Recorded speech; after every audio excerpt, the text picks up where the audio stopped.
I think we'll start with maybe just an introduction of who you are and what you do on the day to day and kind of how you initially got started in real estate. Yeah, so my name is Atia Sabor. My day job is in tech, specifically fintech. So I'm a product manager.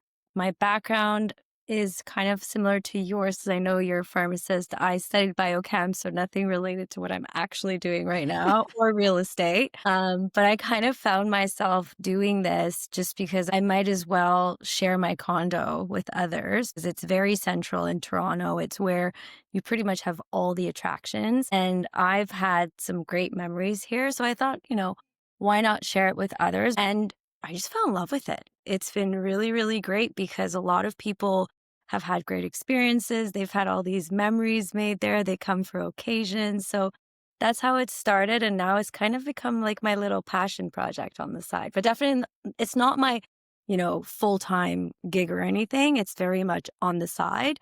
But I have to say, so it's a little bit of a real estate play slash passion project, hospitality gig type of thing. Yeah.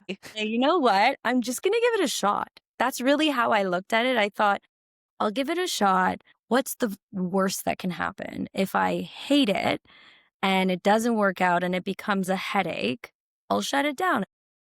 Now, do you do most of it yourself? Like, is it a lot of DIY stuff or do you hire out some tasks? How do you decide that? It's all hired out. It's just there are those little things that I slowly started to take on. So, for example, I have my cleaners, I have the handyman. All of these people are kind of like on standby all the time. But for example, with sheets and bed coverings, I have to inspect it because I'd noticed a couple times that they miss things. And Hmm. that's a really embarrassing piece to miss if, let's say, there's like a blood stain or something, like little things Yeah. like that. But also every now and then I do a little check on the cleaner's job right before someone checks in, or if there's like an issue with, for example, the building's security is super, super high. So you've got key fobs to access specific floors and everything is operated with key fobs. So if sometimes there's issues with the key fobs and things like that, I do need to go on site.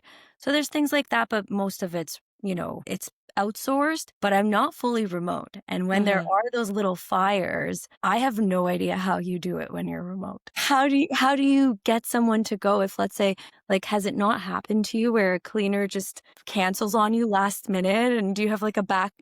No, we haven't had a cancel just because we have a company. They have their own backup mechanism. I mean, one time we had to deal with a complaint and we just have to refund money. It just becomes like a cost of being remote.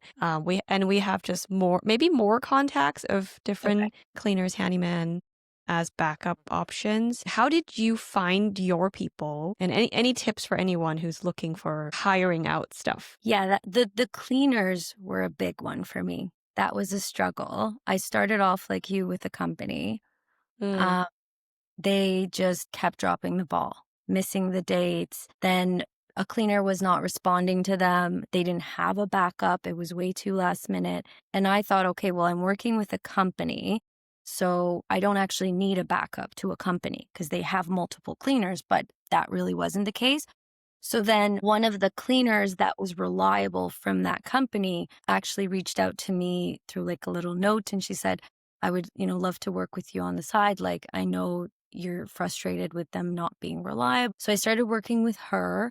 And then it just happened really randomly that I met someone that was doing some of the cleaning work for other units that were renting out short term rentals. And he asked me, oh, are you short term renting? And I guess he was kind of seeing me go in and out. And I said, yes, I've just started out. And he said, well, I have a cleaning company and we do this for a lot of the units. And so I gave him a couple cleans and he's got a few cleaners and they were really good. They were really reliable. No matter what, they would show up and the work was good. Like it obviously wasn't perfect from the get go. It took some time to really get them to understand exactly what I'm looking for. But it was actually easier than the company for me. The company, I felt there was such a turnover. That was a big learning lesson for me. There was such a turnover with their cleaners that I had to have this long list of here's the checklist that you have to go through to make sure your cleaning is on point and it's done. And when they would lose cleaners, it was constantly, it was a disappointment every single time. Whereas with Mhm. smaller company, there's only like 3 or 4 cleaners, but because they're so grateful that they have the business and they're getting multiple cleans per week, they make sure to make it work. So no matter what, Yeah. they show up, no matter what, they make sure it's really what I've asked for and they make it right. Whenever like there's an issue, they go back, they fix it. So that has been a complete game changer. The cleaning team for me, I ended up dropping some of the other cleaners because I just realized, okay, these guys are so good and they're so reliable that I don't think if I had not found this team, I would have actually comfortably continued Airbnb to this extent. Yeah. Because right now it's like it's in and out. It's especially because it's the summertime. And when you have a job, if you can't rely on your cleaning team and you've got one person checking out in the morning, another person checking out at like 3, it's a really small window for you to leave your job and try to Yes. figure it out yourself. I've never had to do Actually, I had to do that once, and, that was really tough. That is so stressful. Like it's hard to drop everything on a moment's notice. But I relate to what you said about the reliability piece. And that's Yeah. what I found about just having the same people over. Even though it's a cleaning company, I think there's usually just two of the ladies come to my house. So they know where everything is. They know when the stock is low. They notice all these things and they would send me a little note, oh, buy more toilet paper. Exactly. I can't have that when it's a different person every time. Yeah, exactly. Those little things really make a difference. Yeah. And they point out like, "You know what? I think you're gonna have to do an inventory check soon because we've noticed, like, even though every single clean we haven't realized there was something broken, but we've been counting and you don't have the same number of glasses, for example." Or, there's things like that. Or coming the next month, you're probably gonna need a deep clean just to make sure. These little things, when they're more regular, I found that to be just a really it's a better experience. Mhm. One thing I did not know, and my cleaners actually warned me about, this new team that I love, they were the ones that told me, well, because I had one guest come in and they totally wrecked the place. The entire hallway just smelled terrible. The unit was like, the chandelier was broken. Things were, it was a disaster. And I had someone checking in at 3. And imagine this was and they didn't check out on time. So that made it Oh. worse. It was a nightmare. We were trying to get the smell out. We tried everything. We couldn't. It was so bad. So, anyways, they were the ones that told me. And I said, she seemed like such a lovely girl just coming for a wedding. And he said, that's a fake profile. I said, How do they know? I guess because they also manage on the side. I manage it myself. I don't outsource that. Yeah. So I guess they have a lot of experience. So they Wow. told me, yeah, you were dealing with a fake profile. And I said, well, how can I, avoid this moving forward? They said, well, this person was new to the platform, didn't have any reviews. And then that's when it all clicked. And I thought, okay, moving forward, if you are new to the platform and you have no reviews, and mind you, now, like after that point, it was very much you have to have at least 5 plus 5 stars, or else it was just I was refusing. And I don't Yeah. have an auto approval set up, so I purposely don't have an auto approval set up. Like I Yeah. want to screen you. Yeah. I've learned from them that when tenants are renting out the place, or I mean, Airbnb the place, for example, they don't care. It's Yeah. an auto approval. They don't care if you've got reviews or not. Like for them, it's just they just want a booking and they want the cash to come in. If the place gets wrecked or damaged, like it's not really as big of a deal for them versus someone that owns the property, which makes a lot of sense. I'm I'm curious, did you for that terrible guess, did you end up filing for damages with Airbnb? Did that go okay? It did not go okay. That's I'm why. so sorry. It's just, I guess, lesson learned. These are the things like lesson learned. I needed to have a ton of before photos and then after photos. And the thing is, I had a check in right after. So I didn't know, okay, you have to take photos of 10 million angles and show this and all of that. We were just trying to get the unit to a place where the next guest could check in. Yeah. So a Yeah, lot it's a rush. It's a rush to get it's it all done. all of that evidence was gone. So when Yeah. they came back up for the claim saying, "Okay, well, we're gonna need photos of this and that," and I said, "Well, it's all done though.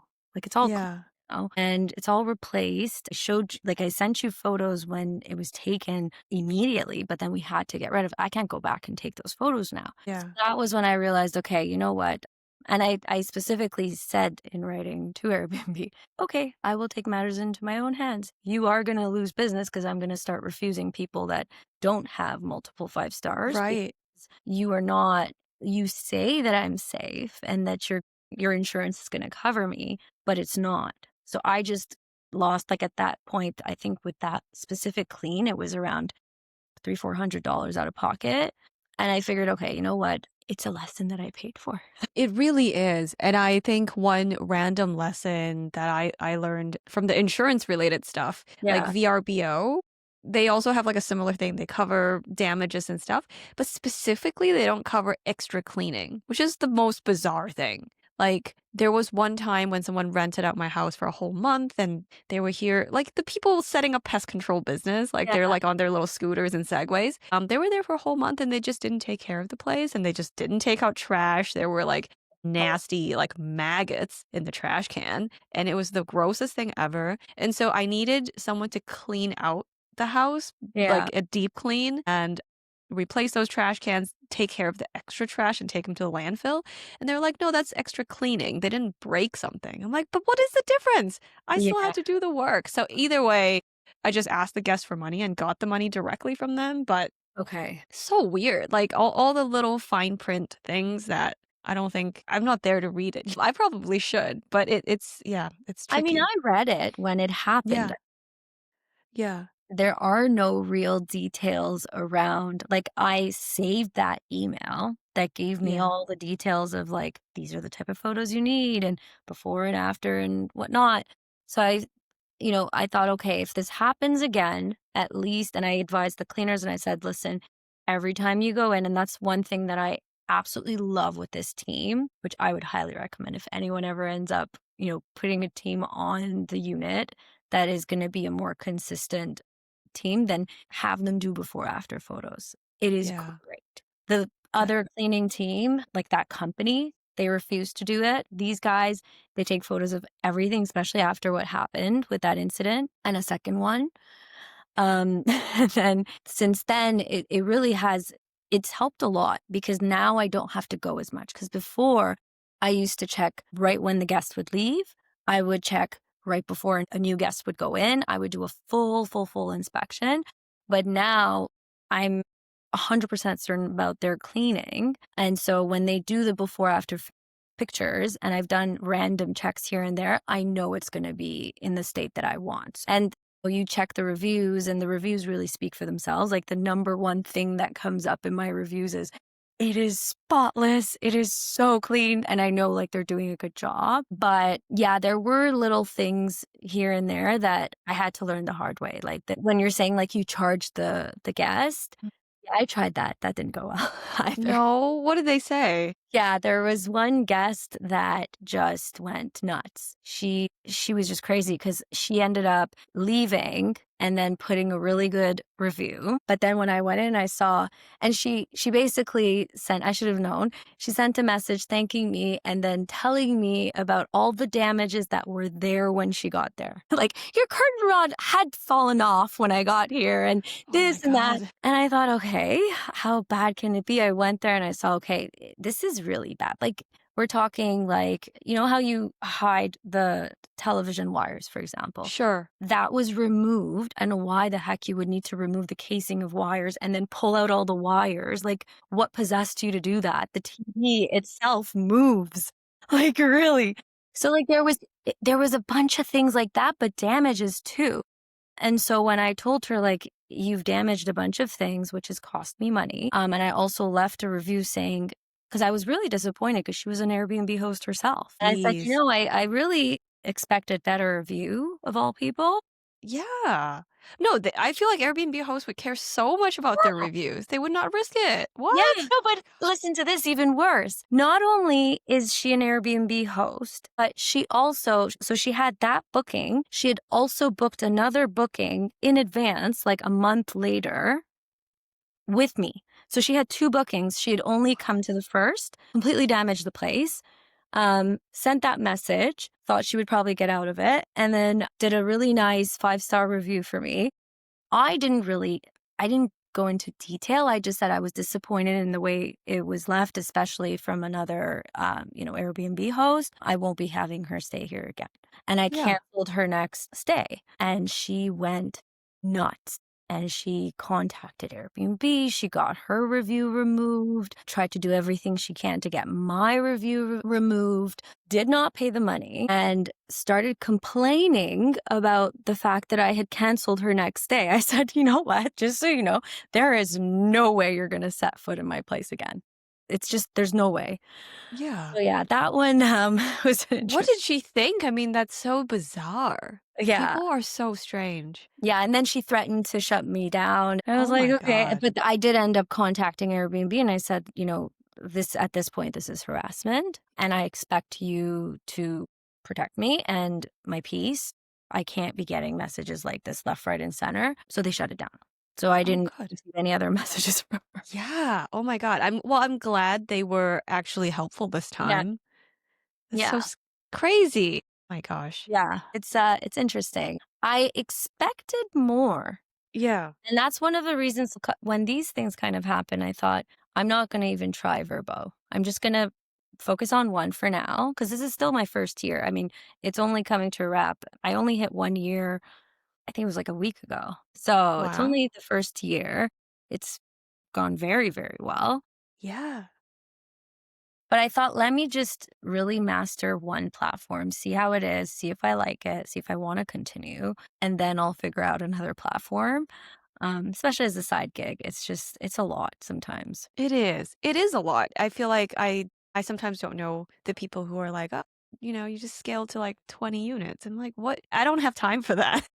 Even if you have systems in place, there's still something to do. I mean, don't get me wrong, I love that. Like, well, that's here's the thing, and that this is probably something I feel like I would love to hear your feedback on it if you've got experience with the two types. Like, if I end up expanding to other units, don't think I would do a condo building unit. Mm. I think I would do like a standalone or a house or, a townhouse or something where you've got more control over the regulation, over the environment. If it's like that, I would love to expand and maybe cut down my actual full-time job a little bit just because I'm surprised how much I love it.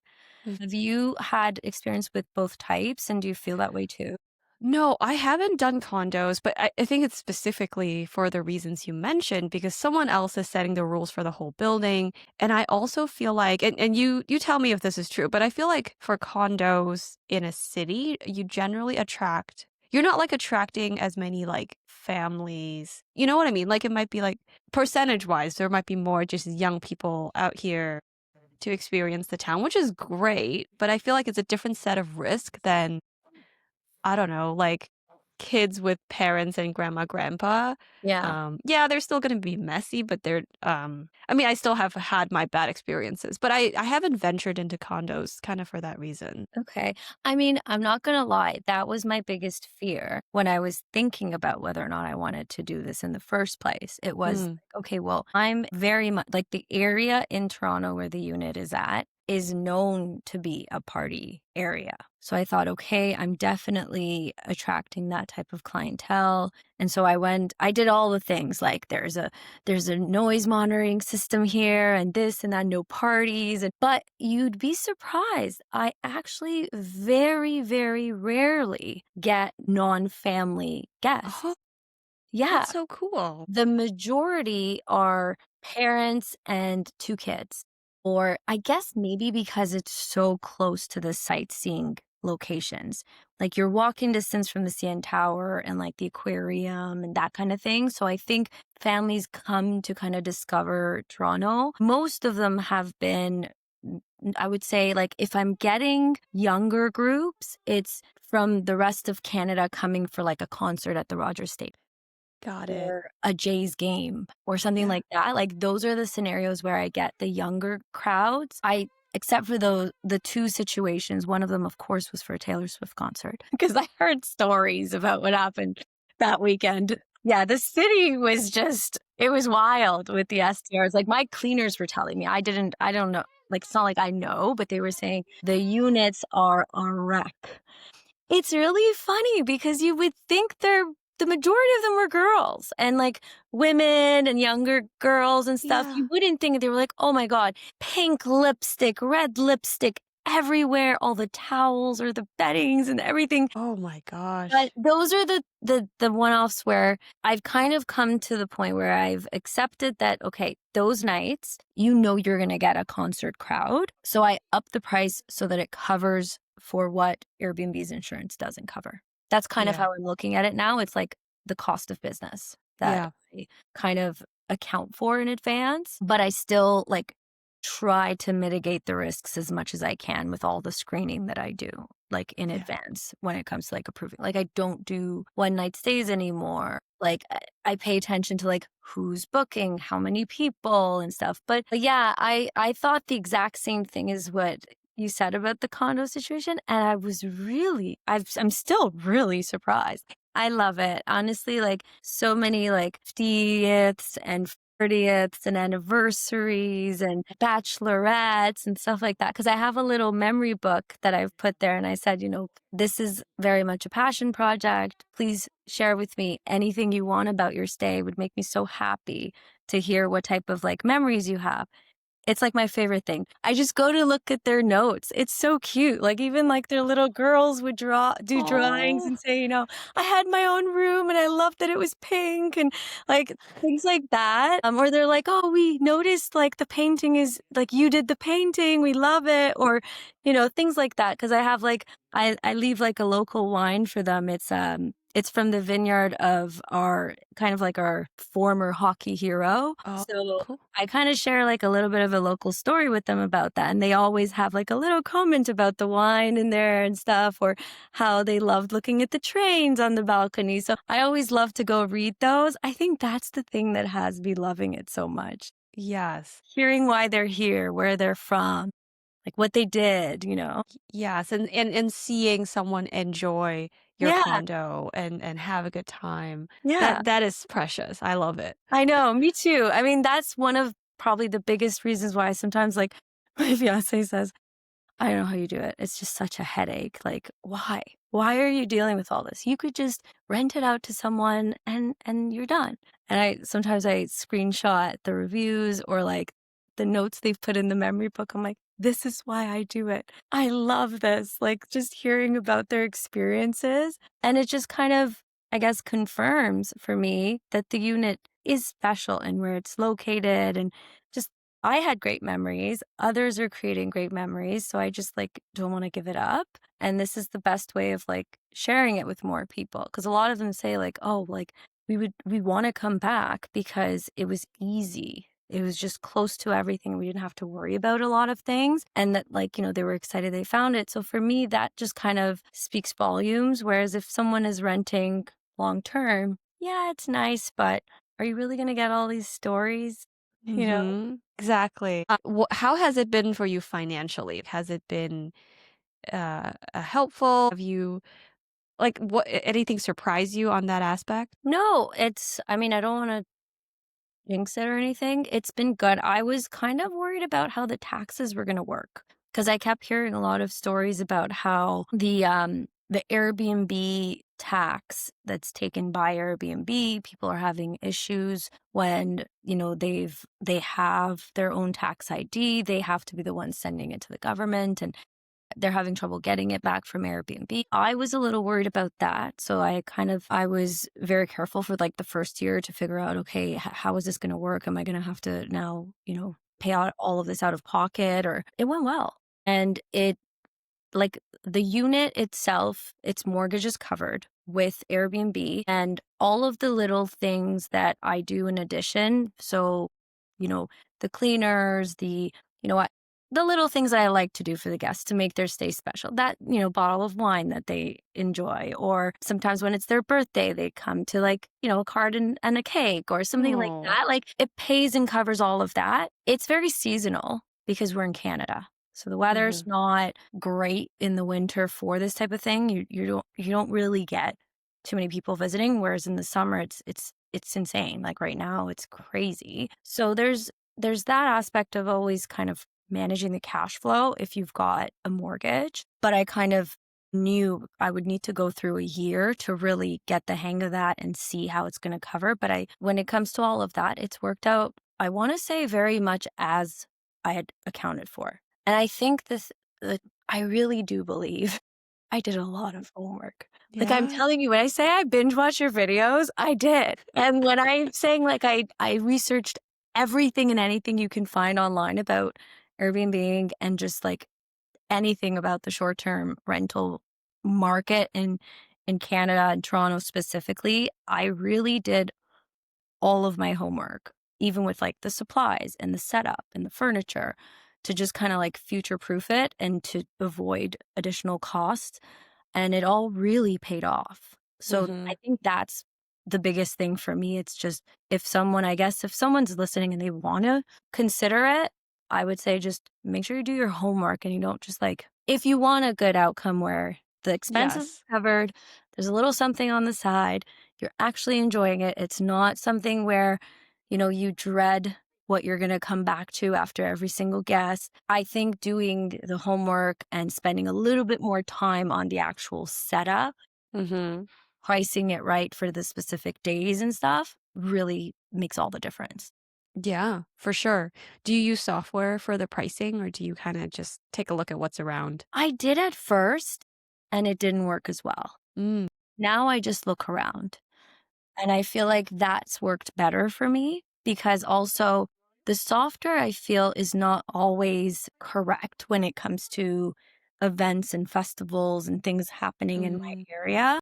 Yeah. So a better strategy that's worked for me for the pricing is because I'm close to concert and, for example, baseball venue locations and stuff like that, I look up all the special events and dates and concerts coming up, and then I also look at what the market is pricing at. And then I do my own way of kind of pricing it based on my expenses, like the mortgage, the condo fees, and the cleaners, and all of that. So Yeah. it's worked out better for me, to be honest. I ended up losing money going with the software. Yeah, that's fascinating, and you have this, very hyper local knowledge that Yeah, even an algorithm sometimes just can't pick up. exactly. So take into account the difference between your unit versus another either. Yeah, exactly. You know your unit and how it's positioned Yeah. better than software can. Yeah.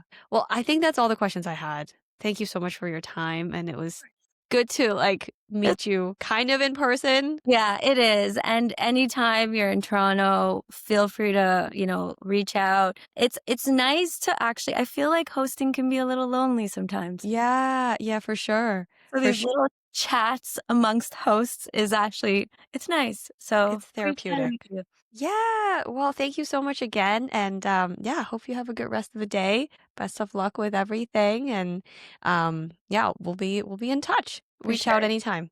Thanks so much, Lydia. Take care. Alright.